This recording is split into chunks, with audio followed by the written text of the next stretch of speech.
Having worked yourself in a sort of traditional institutions, what I would call traditional in the UK context, although it's probably a very oversimplification to say that because they've changed so much. But working for institutions that hold good quality assets, yeah, and moving towards having to manage a very different quality of asset, a lower quality of asset, how would you compare the skills and the task that you need, the role that you need to play as an asset manager?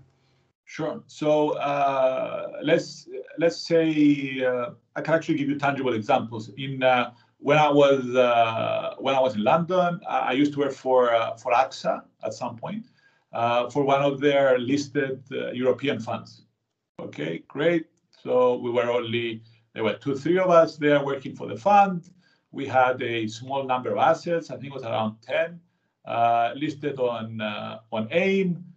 So, my role, and we had mainly malls. We had a couple of malls across Western Europe, logistics, and we had 1 or 2 offices. Okay, that was great. I mean, they were fully let. I think we had like a small vacancy. So my job as the fund analyst at the time, reporting to the fund manager, was basically to make sure by talking to the accountant, to the fund accountant, that we had actually received the rents.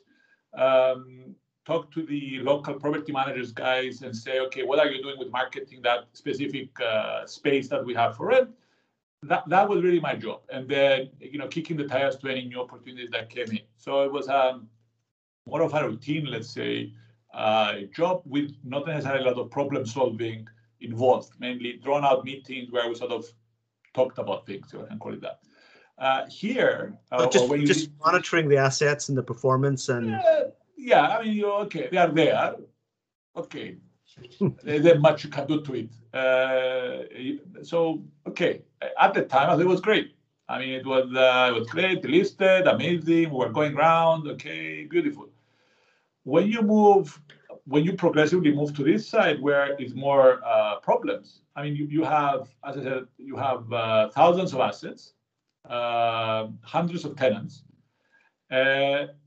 So, okay, somebody could turn and say, well, that means more work. Well, yeah, it's more work, but also what it means is because nobody is looking to you for perfection, it means that, and everybody's looking for you to do something. So it's more do it and do it quickly and do it fast. It's like almost working for a car wash, if I can call it that. So it's working for a car wash rather than, I don't know, doing detailing, cleaning up the car, very well, and everybody really caring about what you do. So yeah, I think I was saying for a valeting service. Valeting service. Thank you very much.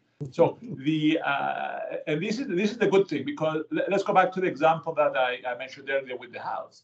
Okay, if you are dealing with one house out of 10 that you own, obviously you want to do a great job with that one house, because if you get it wrong, everybody's going to know.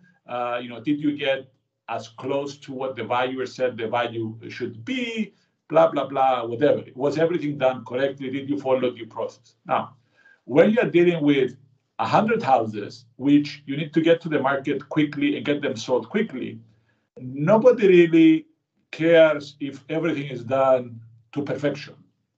Now, that doesn't mean that you get to cut corners and not do your job, but it basically means as long as you get more things right than you get them wrong, you're sort of fine. So what makes this more exciting is that you get to make a lot more decisions every day about what needs to be done, but also you because speed is so important, you actually see it happen. I mean, one of the things that frustrated me was that we sit down, you're sitting in somewhere in the West End, you make the decision to build something or do something, and it takes 2-3 years for whatever you decided to actually materialize. Here is weeks, if not days, where things happen. It's the speed that changes things.